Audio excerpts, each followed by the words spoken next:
Long ago, before humans ever walked the Earth, our planet looked very different. Imagine endless forests stretching from one horizon to another. Towering trees rose high into the sky, their roots tangled deep in the wet ground. The air was thick, heavy, and filled with something we cannot see but must breathe: oxygen. Today, oxygen makes up about 21% of the air. But in those ancient times, during the Carboniferous period, oxygen reached almost 35%. That may not sound like a huge difference, but it changed everything. It made the world a place of giants. The thick, green forests were full of giant ferns and strange trees with bark instead of leaves. Their branches reached out like arms, covering the land in endless shade. The air smelled damp, and the ground was always soft and swampy. In this world, insects grew larger than anything we can imagine today. Dragonflies, for example, were not small buzzing creatures as we know them now. Instead, they had wings as wide as an eagle's. They floated slowly over the swamps, their huge eyes glowing in the dim light. With more oxygen, their bodies could grow bigger, because they did not need lungs. Insects breathed through tiny tubes in their bodies, and high oxygen made that system far more powerful. Spiders, too, were massive, crawling across the forest floor like hunters of another world. Millipedes stretched longer than a man, their many legs tapping on the damp earth as they moved. Every step sounded like raindrops hitting wood. But it was not just insects that grew.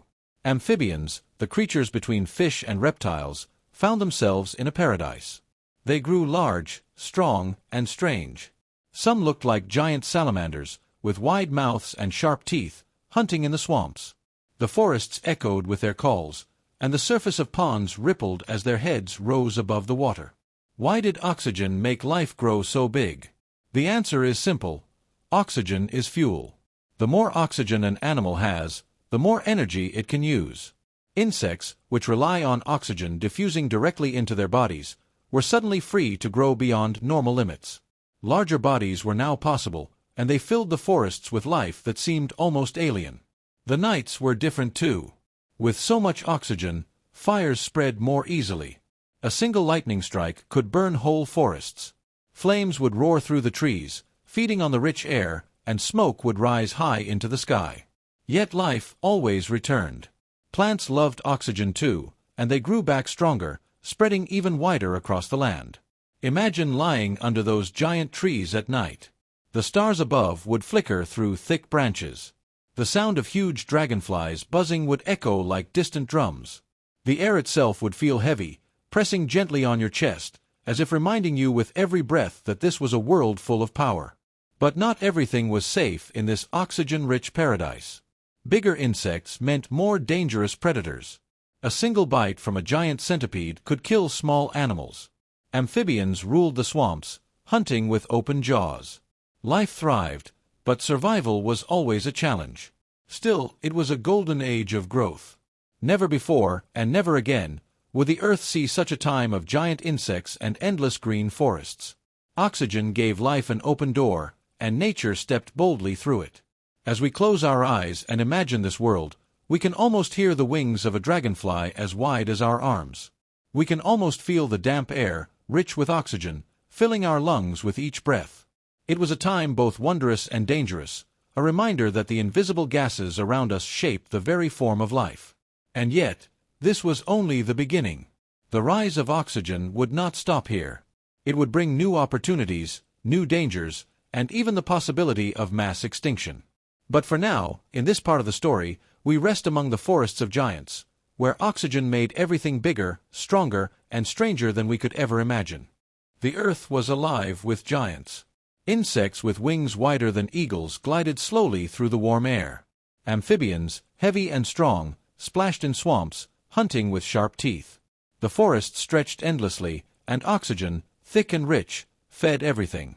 But oxygen, while it gave life, also carried danger. When oxygen levels rose to 35%, the earth became a planet of fire. Every dry branch, every fallen leaf, was waiting to burn. A single spark from the sky could turn an entire forest into a raging blaze.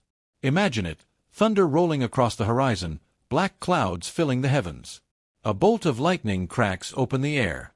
In today's world, fire spreads but can often be contained. Back then, with so much oxygen, the flames leapt higher, hotter, and faster than anything we know. Trees exploded into roaring columns of fire. The swamps hissed as flames danced across the ground. Entire forests could be reduced to ash in a single night. Fire became part of life. It was feared, but it also shaped the land. Plants that could regrow quickly after fires began to dominate. Ferns and seed-bearing plants spread faster than slow-growing trees. Evolution favored those who could survive fire's fury. For the animals, fire was both terror and opportunity. Amphibians, tied to the swamps, often drowned in smoke or fled into muddy waters to escape the heat. Insects, though large and strong, could not escape the waves of flame that swept across the land. Some species vanished forever. Others adapted, learning to hide in burrows or beneath wet logs until the flames passed. The earth was in balance, but it was a dangerous balance. Too much oxygen meant too much fire. And eventually, this balance would shift in ways that no creature could control. The Carboniferous period, this time of high oxygen, was also a time of great burial. When those vast forests burned, not everything turned to ash. Fallen trees sank into swamps and were buried under layers of mud. Over millions of years, heat and pressure transformed them into coal. Today, when we burn coal, we are touching the remains of that oxygen-rich world. But as more and more carbon was buried underground, less carbon dioxide floated in the air. Plants needed carbon dioxide to grow. Without enough of it, they began to weaken. Slowly, the lush green forests that had created so much oxygen started to collapse. The world that had been rich in life began to stumble. And with less forest, oxygen levels began to fall. But before that slow decline, the earth still endured centuries of fire and growth. It was a land of contrasts, calm, wet swamps one day, and seas of flame the next.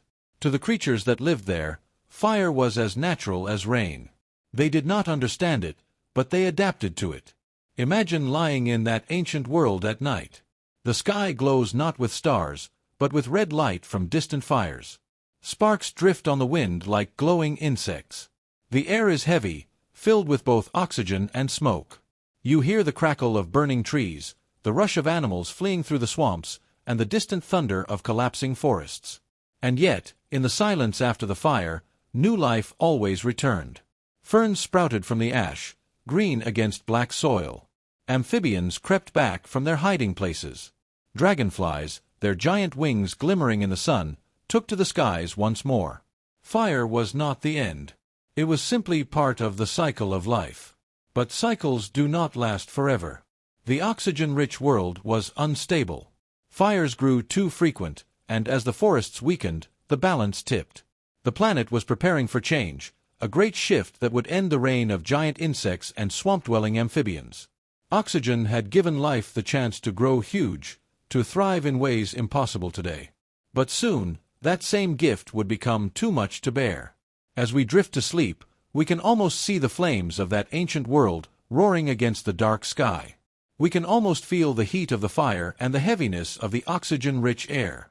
It was a time when the earth itself seemed alive, breathing deeply, but also burning with every spark.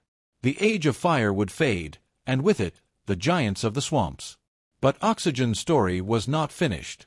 Its rise and fall would continue to shape life, leading to new creatures, new challenges, and even the path toward our own distant story.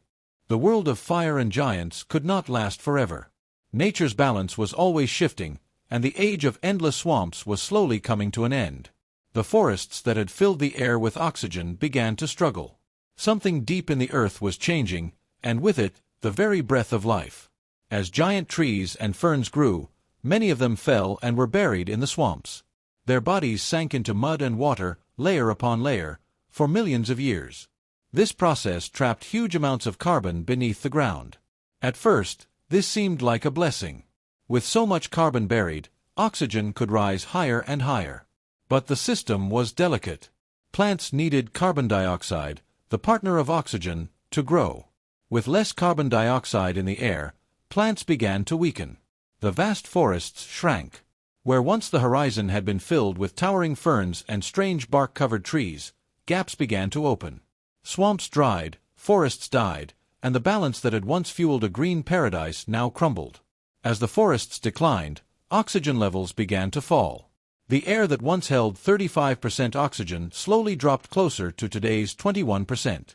It did not happen in a single day, or even a single lifetime. It was a slow fall, stretched over millions of years. But for the creatures living in that world, the change was dramatic. The giant insects, once kings of the skies, began to shrink. Their bodies could no longer draw in enough oxygen to survive at their massive size. A dragonfly with wings like an eagle's could not beat the air as easily in a world with less oxygen. Slowly, generation by generation, insects became smaller.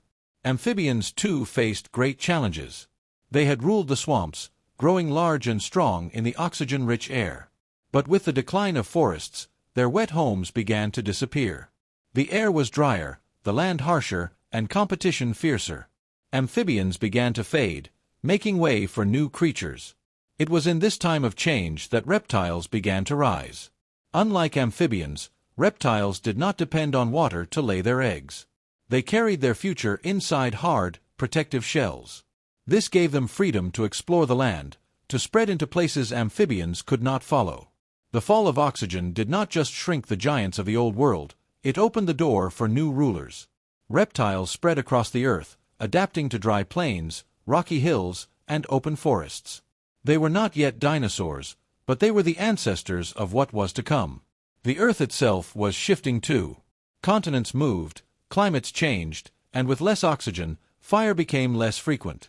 The air grew thinner, cooler, and calmer. It was a different world, a quieter one compared to the roaring flames of the past.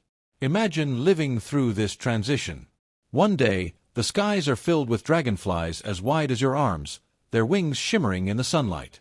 A few million years later, they are no bigger than a sparrow. The forests that once towered overhead are thinner, less green.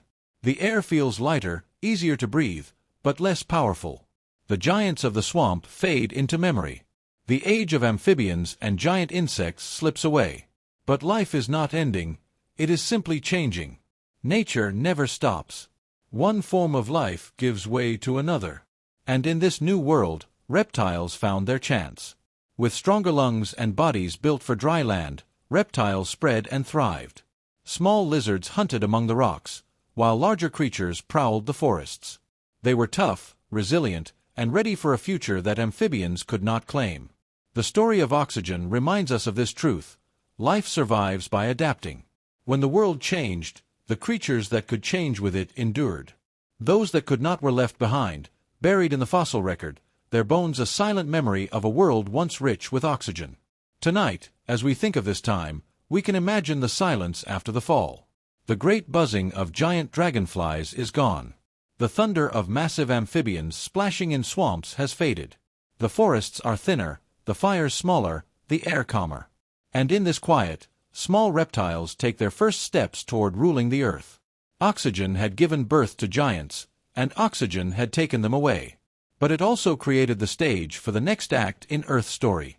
And soon, in the chapters to come, those reptiles would grow, change, and evolve into some of the most incredible creatures the world has ever known, the dinosaurs. For now, we rest in this in-between world, a place of endings and beginnings, where oxygen's fall marked not just a loss, but a new dawn. The story of oxygen is not just about the rise of giants or the fall of forests.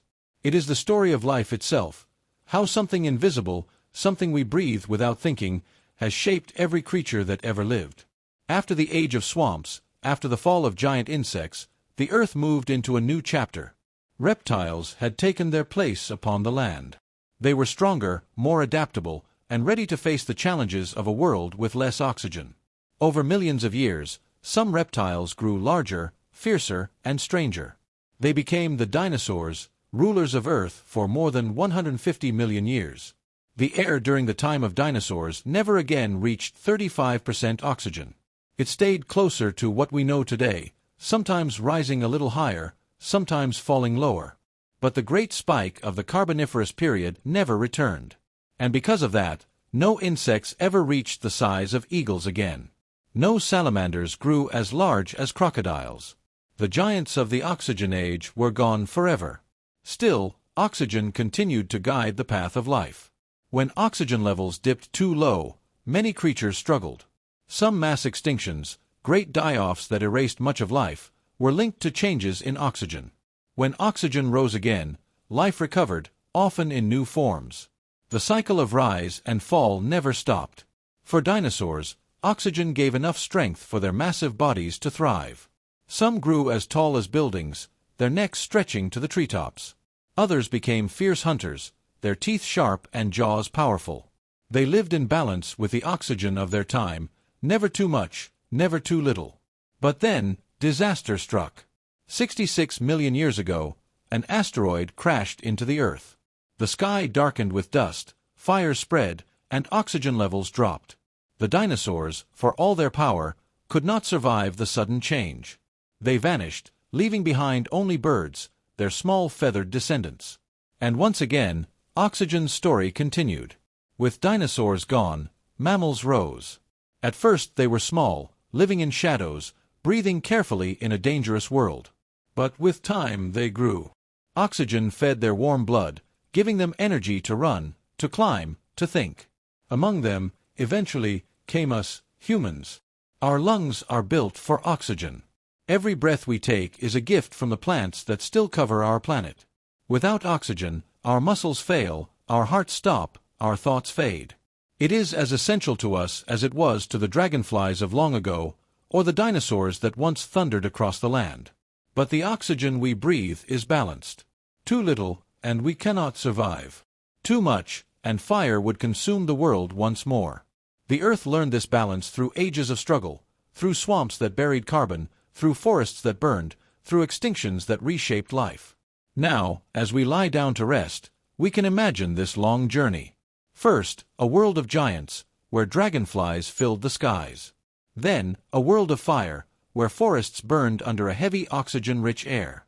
Then, a fall into calm, where reptiles rose and dinosaurs ruled. Finally, a path that led to us, breathing in the quiet rhythm of today's balanced world. The oxygen in our lungs has been part of Earth's story for billions of years. It was breathed by creatures we will never see, by plants that no longer exist, by giants that lived and died before our time. Each breath we take is not just air, it is history. As we close this story, think of that. The invisible gas that fills your chest tonight is the same breath that fueled the wings of dragonflies, the roars of dinosaurs, and the footsteps of our ancestors. It is the same breath that will carry life forward, long after we are gone. Oxygen built our world. It gave us giants. It gave us fire. It gave us extinctions, and it gave us new beginnings. And in the quiet of night, as you drift into sleep, you are part of that same endless story. Breathe in. Breathe out. This is the story of oxygen. This is the story of life.